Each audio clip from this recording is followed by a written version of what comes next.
ಇಂಜಿನ್ನನ್ನು ತೆಗೆಯುವುದು ಅಥವಾ ಬೇರ್ಪಡಿಸುವುದು. Dismantling the engine. ಇಂಜಿನ್ನನ್ನು ಬೇರ್ಪಡಿಸುವುದು ಹಾಫ್ ಇಂಜಿನ್ ಓವರ್ಹಾಲ್ ಪ್ರಕ್ರಿಯೆಯು ಒಂದು ಪ್ರಮುಖ ದುರಸ್ತಿ ವಿಧಾನವಾಗಿದ್ದು, ಇದರಲ್ಲಿ ಇಂಜಿನ್ನ ಮುಖ್ಯ ಘಟಕಗಳನ್ನು ಪರಿಶೀಲಿಸಲಾಗುತ್ತದೆ, ಸ್ವಚ್ಛಗೊಳಿಸಲಾಗುತ್ತದೆ ಮತ್ತು ಅಗತ್ಯವಿದ್ದರೆ ಬದಲಾಯಿಸಲಾಗುತ್ತದೆ.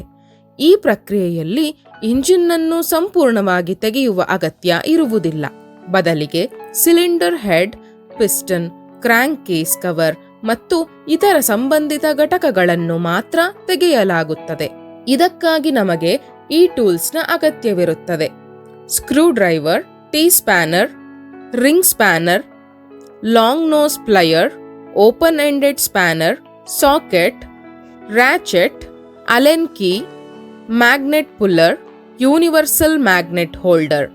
ಬನ್ನಿ, ಈಗ ನಾವು ಇಂಜಿನ್ನನ್ನು ತೆರೆಯುವ ಸಂಪೂರ್ಣ ಪ್ರಕ್ರಿಯೆಯನ್ನು ಕಲಿಯೋಣ.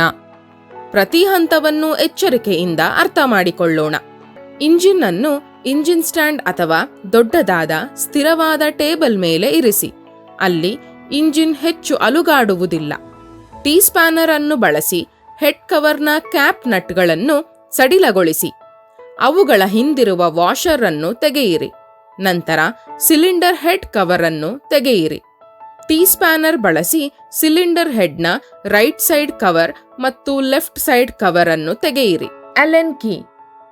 ಸಿಲಿಂಡರ್ ಮತ್ತು ಸಿಲಿಂಡರ್ ಹೆಡ್ ಬೋಲ್ಟ್ಗಳನ್ನು ಬಿಚ್ಚಿ.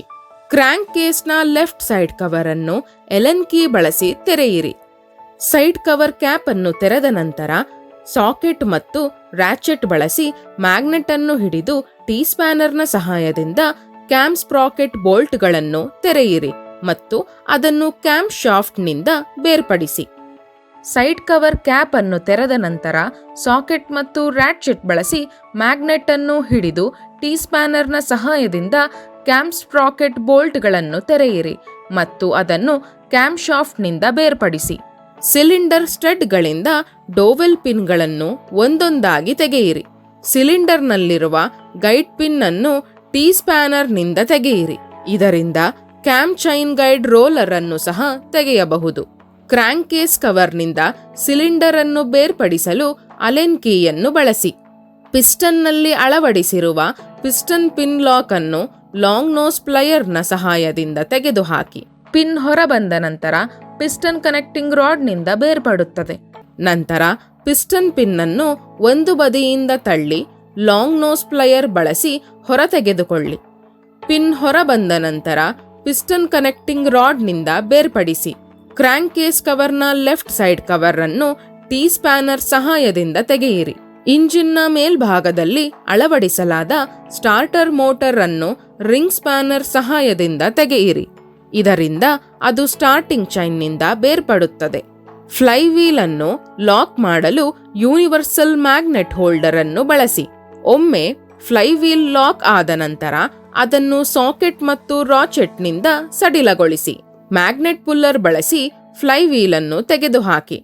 ಸ್ಟಾರ್ಟಿಂಗ್ ಸ್ಪ್ರಾಕೆಟ್ ಅನ್ನು ತೆಗೆಯಲು ವುಡ್ ರಫ್ ಕೀಯನ್ನು ಹೊರತೆಗೆಯಿರಿ. ಟೀ ಸ್ಪ್ಯಾನರ್ ಬಳಸಿ ಸ್ಟಾರ್ಟಿಂಗ್ ಸ್ಪ್ರಾಕೆಟ್ ಸೆಟ್ ಪ್ಲೇಟ್ ಅನ್ನು ತೆಗೆಯಿರಿ. ನಂತರ ಲಾಂಗ್ ನೋಸ್ ಪ್ಲಯರ್ ಬಳಸಿ ಸ್ಟಾರ್ಟರ್ ಚೈನ್ ಗೈಡ್ ಮತ್ತು ಸ್ಟಾರ್ಟರ್ ಚೈನ್ ಪ್ರೊಟೆಕ್ಟರ್ ಅನ್ನು ತೆಗೆಯಿರಿ. ಇದು ಸ್ಟಾರ್ಟಿಂಗ್ ಸ್ಪ್ರಾಕೆಟ್ ಅನ್ನು ಬೇರ್ಪಡಿಸಲು ಸಹಾಯ ಮಾಡುತ್ತದೆ. ಸಾರಾಂಶ: ಈ ವಿಭಾಗದಲ್ಲಿ ಇಂಜಿನ್ನನ್ನು ನಿಧಾನವಾಗಿ ಮತ್ತು ಎಚ್ಚರಿಕೆಯಿಂದ ಬೇರ್ಪಡಿಸುವುದು ಹೇಗೆ ಎಂದು ನಾವು ಕಲಿತಿದ್ದೇವೆ. ಸಿಲಿಂಡರ್ ಹೆಡ್, ಪಿಸ್ಟನ್ಗಳು, ಕ್ಲಚ್ ಮತ್ತು ಕ್ರ್ಯಾಂಕ್ ಕೇಸ್ನಂತಹ ಭಾಗಗಳನ್ನು ಹಾನಿಯಾಗದಂತೆ ನಾವು ಬೇರ್ಪಡಿಸಿದ್ದೇವೆ. ಎಲ್ಲ ಟೂಲ್ಗಳನ್ನು ಸರಿಯಾಗಿ ಬಳಸಿ ಇಂಜಿನ್ ಬೇರ್ಪಡಿಸುವುದನ್ನು ನಾವು ಪೂರ್ಣಗೊಳಿಸಿದ್ದೇವೆ.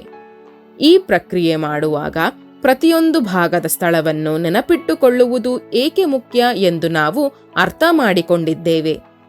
ಇಂಜಿನ್ನನ್ನು ಬೇರ್ಪಡಿಸಿದ ನಂತರ ಯಾವ ಭಾಗಗಳು ಕಾರ್ಯನಿರ್ವಹಿಸುತ್ತಿವೆ ಮತ್ತು ಯಾವುದನ್ನು ಬದಲಾಯಿಸಬೇಕಾಗಿದೆ ಎಂಬುದನ್ನು ನಿರ್ಧರಿಸಲು ಪ್ರತಿಯೊಂದು ಭಾಗವನ್ನು ಸಂಪೂರ್ಣವಾಗಿ ಪರಿಶೀಲಿಸಲಾಗುತ್ತದೆ.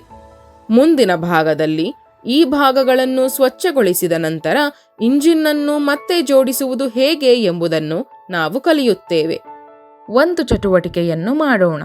ನೀವು ಕಲಿತ ಹಂತಗಳ ಪ್ರಕಾರ ಖಾಲಿ ಇಂಜಿನ್ನ ಮಾದರಿಯಲ್ಲಿ ಅದರ ಭಾಗಗಳನ್ನು ಗುರುತಿಸಿ. ಮತ್ತು ಅವನ್ನು ಸರಿಯಾದ ಕ್ರಮದಲ್ಲಿ ಬೇರ್ಪಡಿಸುವ ಅಭ್ಯಾಸ ಮಾಡಿ. ಪ್ರತಿ ಹಂತದಲ್ಲಿ ನೀವು ಬಳಸಿದ ಉಪಕರಣಗಳನ್ನು ಸಹ ನೋಟ್ ಮಾಡಿಕೊಳ್ಳಿ.